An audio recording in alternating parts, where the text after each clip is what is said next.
In March 1943, German U-boats prowled the North Atlantic like wolves in the night, hunting Allied convoys with deadly precision.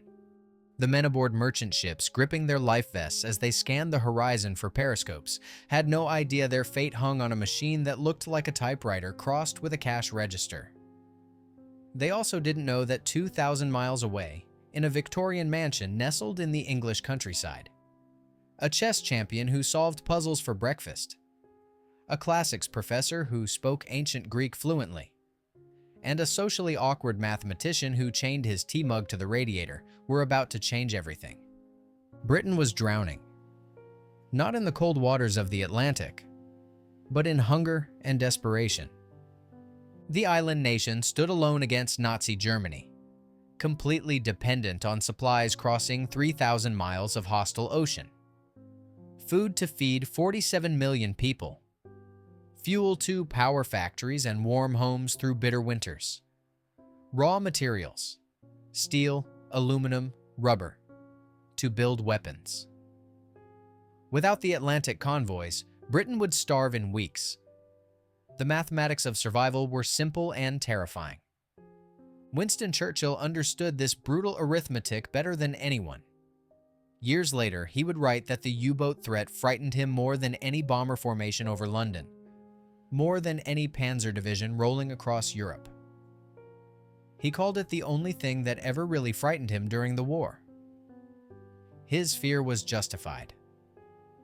German Admiral Karl Dönitz had developed a strategy of elegant simplicity: tonnage warfare. Forget about targeting warships. Forget about invasion fleets.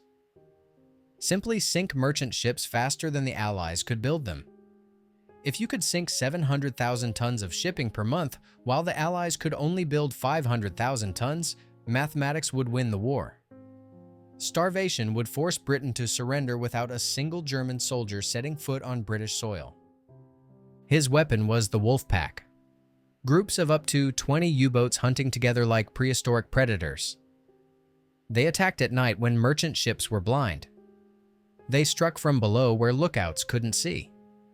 They coordinated their attacks using encrypted radio messages, surrounding convoys and attacking from multiple directions simultaneously. One U-boat would shadow the convoy during daylight, radioing its position to others. When darkness fell, the pack would close in. Torpedoes would streak through black water. Ships would explode, burn, and sink. Men would freeze to death in minutes in the North Atlantic's icy embrace. By dawn, the wolves would vanish beneath the waves, leaving only oil slicks and floating debris. The numbers grew more staggering each month. Approximately 3,500 merchant ships and 175 warships would sink before the war ended. Every torpedo meant lost food.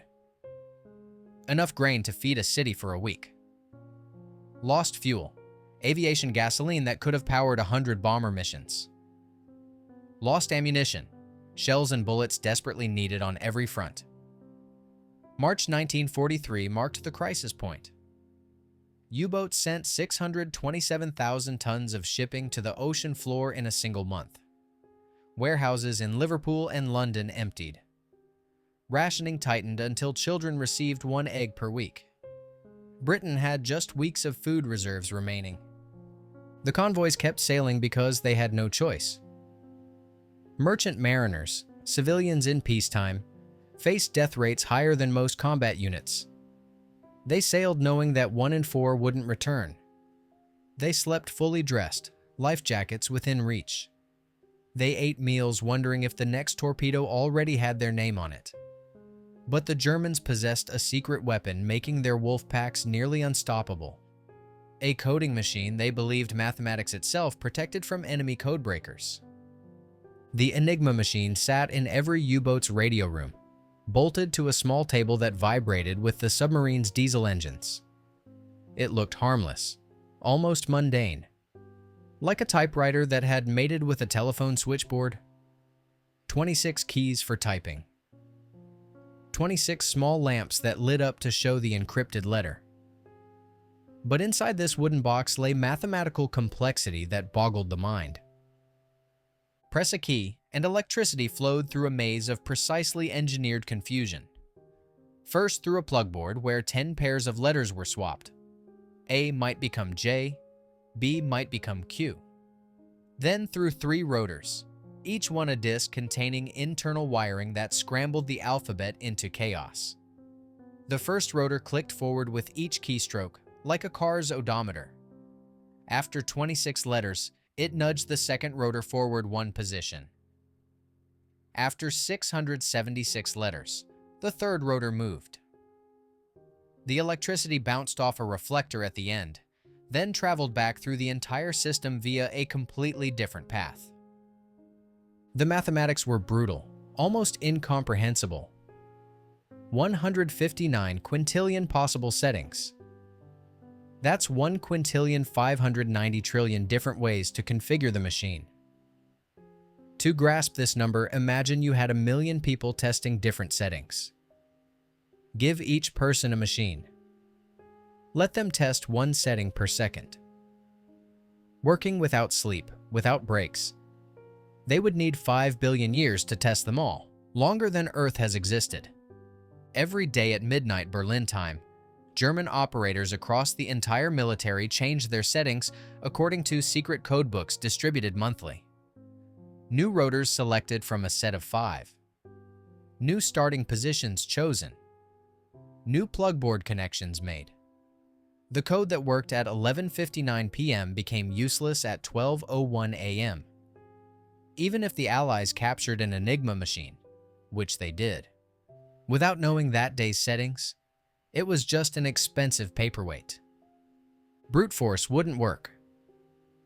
The Germans had calculated the odds, run the numbers, confirmed the mathematics. Testing every combination would take longer than the universe had existed. The German High Command felt safe behind their mathematical fortress. Arthur Scherbius, the engineer who invented Enigma in the 1920s for commercial use, had inadvertently created what seemed like the perfect military cipher. Almost perfect. The machine harbored one tiny flaw, so small the Germans dismissed it as irrelevant. The reflector that made Enigma strong, that sent electricity back through the rotors via a different path, also created a mathematical certainty. No letter could encrypt as itself. If you typed A, it would never come out as A. Type Berlin, and you might get XQPWMZ, but you'd never get Bekerlin with even 1 letter matching. This seemed insignificant, a quirk of engineering necessity. The Germans never worried about it. They had 159 quintillion reasons to feel secure. But 3 young men in a cramped office in Warsaw saw opportunity where Germans saw perfection. In 1932, Poland faced a nightmare scenario written in geography. The nation sat trapped between 2 massive powers that had previously erased it from the map for 123 years. To the west, Germany was secretly rebuilding its military in violation of the Versailles Treaty. To the east, Soviet Russia harbored its own territorial ambitions. Both wanted Polish territory back. Poland needed every advantage just to survive. The Polish Cipher Bureau made a radical decision. Instead of recruiting more spies or soldiers, they recruited mathematics students from Poznan University. Not military officers trained in traditional codes. Not linguists who spoke German. Pure mathematicians who understood abstract permutation groups and complex number theory. They found 3 brilliant minds who would change history. Marian Rejewski led them. 27 years old, quiet, methodical. He approached Enigma like a mathematical theorem rather than a machine. While intelligence agencies across Europe tried to steal Enigma machines or bribe German operators, Rejewski tried something revolutionary. He decided to defeat Enigma using only intercepted messages and mathematical analysis. Rejewski applied permutation theory, the mathematics of how things can be rearranged. He studied thousands of intercepted messages, finding subtle patterns in the chaos. German operators, being human, made small mistakes. They had to send message settings twice at the beginning of each transmission. This repetition created mathematical relationships. Rejewski built equations describing these relationships. Page after page of calculations, each building on the last. In 6 weeks of intense work, fueled by endless cigarettes and strong coffee, he achieved the impossible. Using only mathematics, no stolen machine, no blueprint, no codebook, he reconstructed Enigma's internal wiring. It was like deducing the entire New York subway system by listening to train announcements. The Polish team built their own Enigma replicas based on Rejewski's mathematical blueprint. But breaking one message wasn't enough. They needed to break thousands, daily, as settings changed. The Poles invented the bomba kryptologiczna, a mechanical codebreaker named after an ice cream dessert they enjoyed. 6 Enigma machines wired together, testing settings automatically. The bomba clicked through possibilities, hunting for contradictions that revealed the daily settings. For 6 crucial years, Poland read German military messages. They tracked Wehrmacht divisions forming in secret, Luftwaffe squadrons training for war, Kriegsmarine ships leaving port. They knew Germany was preparing for massive warfare while still talking peace. But in spring 1939, Wehrmacht troops began massing on the Polish border. Mock invasion exercises became real preparations. The Polish cryptologists faced an agonizing choice: keep their secret and let it die with Poland, their work vanishing as German tanks rolled through Warsaw, or share everything with Britain and France, trusting allies who had failed to protect Czechoslovakia. In July 1939, just 5 weeks before invasion, they chose to give everything away. In a secret meeting outside Warsaw, they handed over Enigma replicas, bomba designs, years of mathematical analysis, and their breaking techniques. Polish intelligence officers knew they were signing their own nation's death warrant while trying to save others. Then Poland fell in 5 weeks of brutal blitzkrieg. Warsaw burned. The cryptologists fled through Romania, eventually reaching France. But their gift had already arrived in England, carried by diplomatic pouch to a mansion called Bletchley Park. Bletchley Park started as Britain's best-kept secret and most unlikely weapon. A Victorian mansion 50 miles north of London, purchased by the Secret Intelligence Service because it sat conveniently on the railway line between Oxford and Cambridge, perfect for recruiting professors. The initial staff looked more like a university faculty meeting than a military operation. Chess champions who could hold dozens of games in their heads simultaneously. Crossword experts who completed the Times puzzle in minutes. Linguists who spoke dead languages. Archaeologists accustomed to reconstructing entire civilizations from fragments. The recruitment process was delightfully British.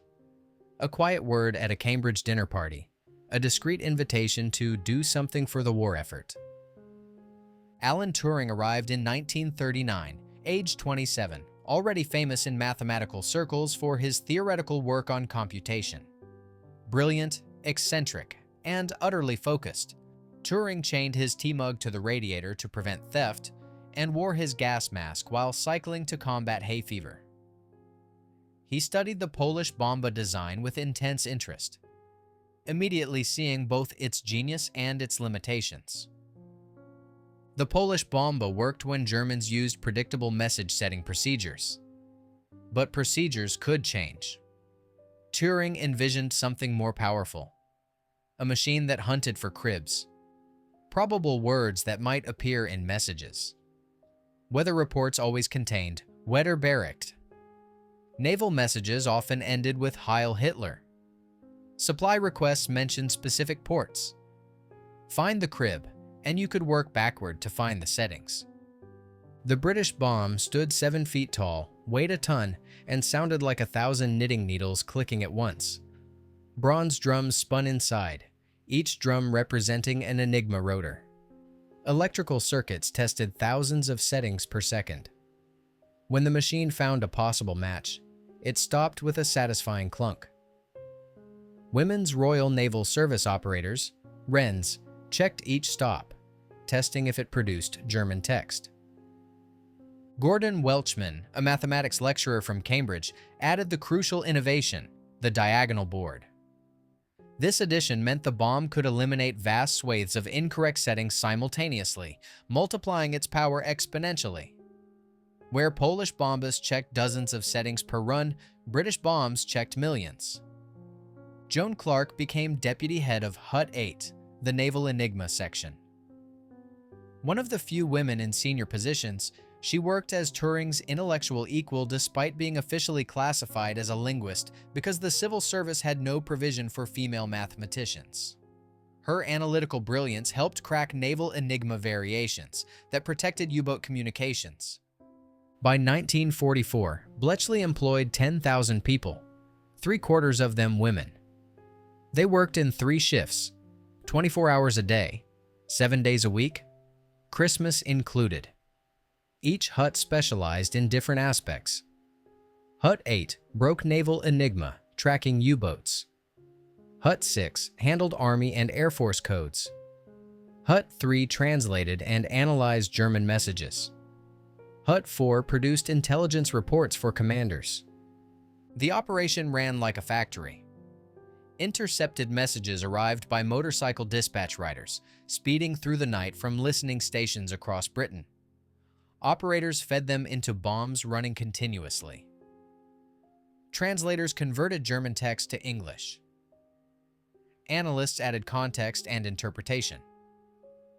Intelligence officers decided what to share with field commanders. Messages flowed between huts on tea trolleys, pushed by women who knew they were moving secrets that could save thousands of lives. The work was simultaneously tedious and thrilling. Hours of routine punctuated by moments of breakthrough. A WREN operator described watching the drum spin, knowing that finding the right stop might save a convoy that very night. Therefore, when German U-boats transmitted their positions at midnight, reporting kills, and requesting new targets, Bletchley Park knew within hours exactly where the wolves were gathering. But knowing and acting were vastly different problems that would torment Allied commanders throughout the war. Every decoded message that arrived at Allied headquarters created an immediate moral dilemma that haunted decision-makers. Save the convoy by acting on ultra-intelligence, but risk revealing you've broken Enigma, and lose the intelligence advantage forever. Or let ships sink, men drown, supplies vanish to protect the secret that might save thousands more lives next month. The ultra-secret, the codename for all intelligence derived from Enigma, governed everything with ironclad rules. Only commanders with ultra-clearance could receive the intelligence. They couldn't mention it in radio messages that Germans might intercept. Couldn't discuss it in meetings where anyone lacked clearance. Couldn't use it without constructing elaborate deceptions to hide its origin. The cover story industry became almost as important as the code breaking itself. When Ultra revealed U-boats massing near convoy routes, reconnaissance planes were dispatched to accidentally discover them. The pilots, not knowing they were flying to predetermined locations, would radio back submarine sightings. Now commanders could act on reconnaissance rather than code breaking. When Ultra exposed German supply ships heading for U-boats, a lucky patrol would intercept them. Resistance networks received credit for intelligence actually gleaned from Enigma. The Coventry myth persists as the most controversial example. The story claims Churchill knew Luftwaffe bombers would devastate Coventry on November 14, 1940, but let it burn rather than reveal Ultra capabilities. The truth proves more complex. Intelligence indicated a major raid with the codename Moonlight Sonata, but target coordinates were transmitted using a different system that hadn't been broken. Analysts suspected London, thinking Germans used Korn as a codename for the capital. Only when German radio beams were detected pointing at Coventry did the target become clear. Too late for major evacuation. But real sacrifices absolutely happened at sea. Convoy SC-122 received warnings about U-boats ahead. Vague warnings. Expect submarine activity in your area. Commanders couldn't say 20 U-boats waited at specific coordinates. Couldn't reveal the Wolfpack's attack plans for dawn. Couldn't explain how they knew. Ships altered course slightly. Increased zigzagging, posted extra lookouts. It wasn't enough. 9 ships went down. Over 300 men died. Their sacrifice kept Ultra alive for future battles. The burden crushed some intelligence officers. They read U-boat commanders' messages describing convoy positions, knew exactly which ships would be attacked, when, where, how, then watched those ships appear on casualty lists 3 days later.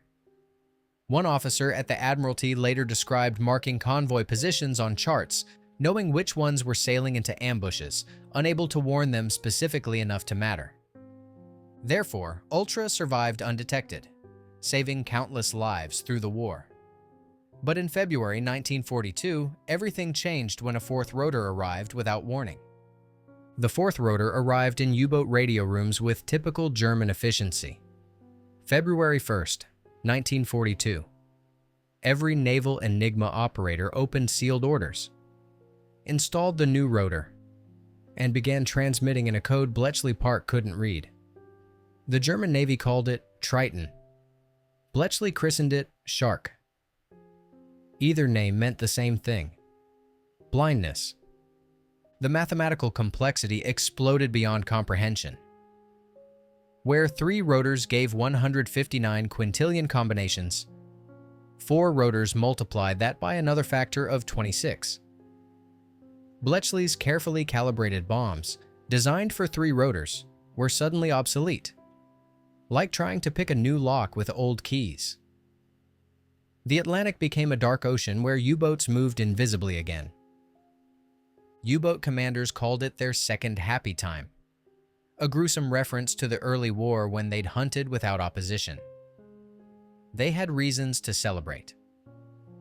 March 1942. 273 ships sent to the bottom. April. 423 ships destroyed. May. 607 ships lost.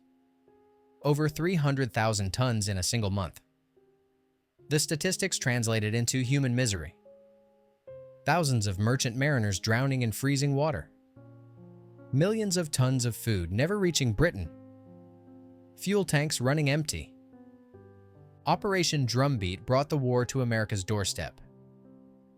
U-boats arrived off the eastern seaboard in January 1942, finding Americans completely unprepared. Coastal cities still blazed with lights that silhouetted ships against the horizon. Tankers burned within sight of Miami Beach. Submarines surfaced to shell vessels off Cape Hatteras. German commanders couldn't believe their luck. One U-boat captain wrote in his log about watching automobiles driving along shore roads while he torpedoed a freighter. Bletchley Park worked with desperate intensity. Cryptanalysts pulled 20-hour shifts. Mathematicians scribbled equations covering entire walls. Engineers began designing 4-rotor bombs. But manufacturing would take months. They needed Triton codebooks. They needed captured materials. They needed what seemed impossible: another miracle. It came from the Mediterranean, delivered by extraordinary courage. October 30th, 1942. HMS Petard depth-charged U-559 off the Egyptian coast near Port Said. The submarine surfaced, mortally wounded, taking on water through ruptured hull plates. Most German crew abandoned ship, swimming away from their sinking vessel. But British sailors saw opportunity. Lieutenant Anthony Fasson and able seaman Colin Grazier stripped to their underwear and swam to the sinking U-boat. They dropped through the conning tower into rising water. Emergency lights flickered. Water surged through broken valves. The submarine's bow rose as the stern filled. Fasson and Grazier knew they had minutes, maybe less. They found the radio room. Codebooks floated in water rising past their waists. They grabbed everything: weather codebooks, short signal books, and, crucially, the Triton keys for November and December. They formed a human chain with Tommy Brown, a 16-year-old NAAFI canteen assistant who'd lied about his age to serve. Brown ferried documents up the ladder to boats alongside. Fasson and Grazier went back for more. The water reached their chests. The submarine lurched. Brown screamed for them to get out. The bow pointed skyward. U-559 plunged backward into the Mediterranean, taking both men down with it. They drowned in darkness, pulled down by the submarine they'd been looting. Their sacrifice saved thousands of lives. The captured codebooks reached Bletchley Park by diplomatic courier. Within 3 weeks, Shark was broken. 4 rotor bombs were rushed into production. The Atlantic lit up again with German signals. U-boats found their convoy attacks anticipated. Their supply submarines intercepted. Their safe zones compromised. Therefore, the hunted became hunters once more. By 1944, Bletchley Park had transformed into an intelligence factory that would have seemed like science fiction just 5 years earlier. Messages arrived through pneumatic tubes, telephone lines, and motorcycle courier. Banks of teleprinters clattered day and night. The campus had expanded from one mansion to dozens of buildings. Wooden huts, concrete blocks, hastily constructed wherever space allowed. 210 bomb machines operated simultaneously in outstations at Eastcote and Stanmore, far from the German bombers' reach. Each bomb required constant attention from teams of Wrens who adjusted drums, checked stops, and recorded settings. The women worked in rooms that reached 100 degrees from the machine's heat. The constant clicking creating a mechanical symphony that invaded their dreams. They changed drum settings according to menus created by cryptanalysts, never knowing if their particular machine would find the day's jackpot. 8,000 women kept the operation running. They signed the Official Secrets Act on their first day, swearing silence about work they couldn't discuss with husbands, parents, or best friends. Many didn't know what colleagues in the next room were doing. They operated machines without understanding their purpose, translated messages without seeing their impact, filed reports that vanished into the intelligence machinery. The Americans entered the code-breaking war with characteristic energy, building faster, more powerful bombs in National Cash Register's factories in Dayton, Ohio. The U.S. Navy's 4 rotor bombs could attack Triton directly without the shortcuts British machines required. Intelligence flowed both directions across the Atlantic through encrypted cables. The Brusa Agreement of 1943 formalized this cooperation, creating an intelligence partnership that continues today. Production reached staggering levels. Thousands of messages decoded daily, each one potentially vital. A U-boat reporting its position. A supply request revealing fuel shortages. An operations order exposing the next Wolfpack gathering point. Intelligence reports flooded out to convoy commanders, escort groups, and coastal command aircraft. The entire Battle of the Atlantic now depended on this industrial-scale intelligence operation. Bletchley Park didn't just break codes. It analyzed intelligence with academic rigor. The Intelligence Service Knox, ISK, and Intelligence Service Oliver Strachey, ISOS, sections studied decoded messages for patterns. They built databases of German officers' names, U-boat movements, supply schedules, and tactical doctrines. They predicted U-boat patrol areas based on fuel consumption, calculated torpedo loadouts from departure dates, anticipated Wolfpack formations from radio traffic patterns. The human cost of this efficiency was exhaustion. Operators worked until they collapsed. Translators developed nervous conditions from the pressure. Analysts knew that their mistakes meant dead sailors. One Wren later recalled the weight of responsibility. You'd finish your shift knowing that how well you'd done your job that day literally determined whether hundreds of men would live or die that night in the Atlantic.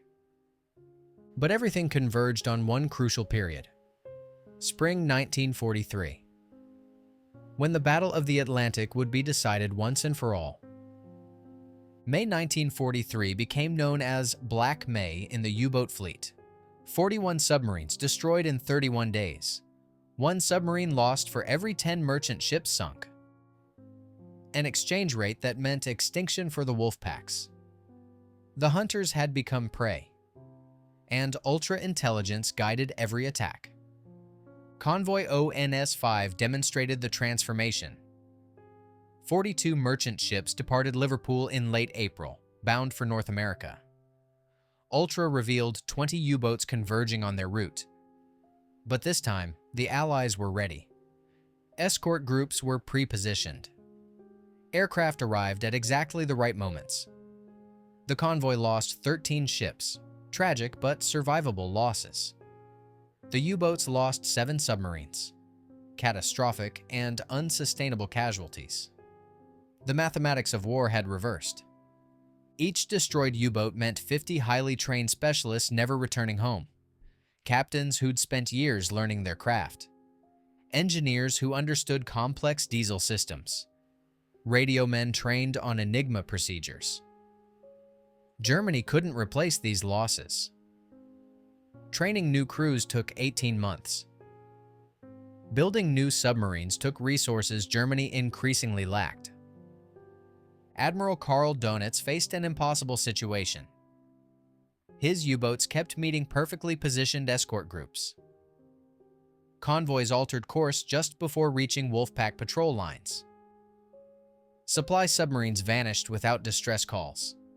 He suspected betrayal but couldn't identify the source. He changed tactical procedures, updated recognition signals, introduced new codebooks.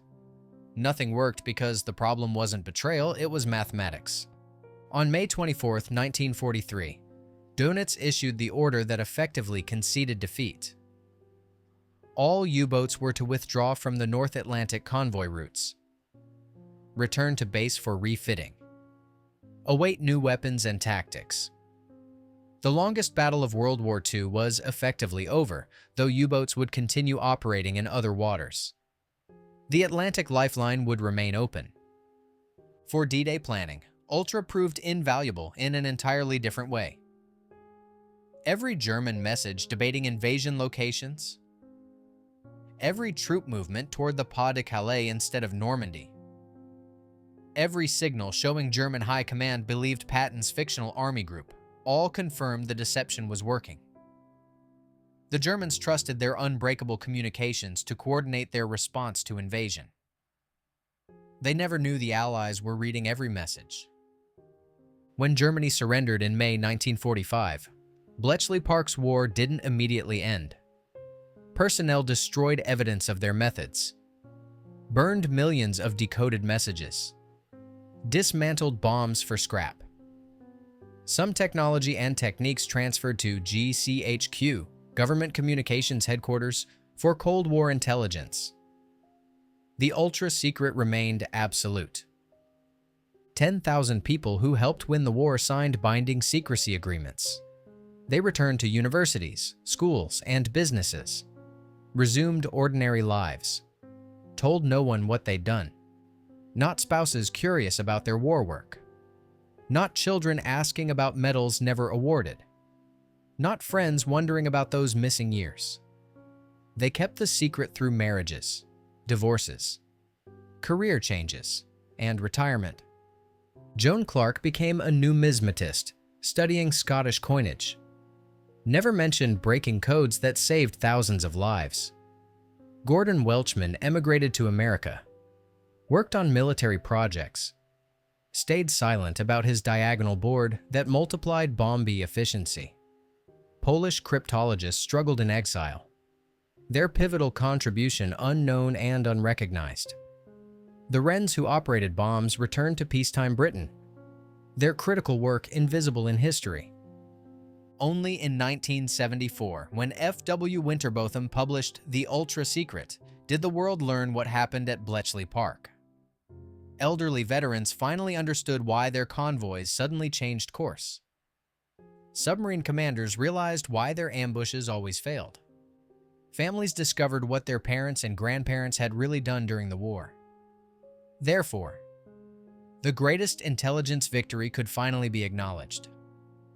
What began as an impossible mathematical puzzle solved by 3 Polish cryptologists in a Warsaw office became an industrial intelligence operation employing thousands, saving countless lives, and changing history's course.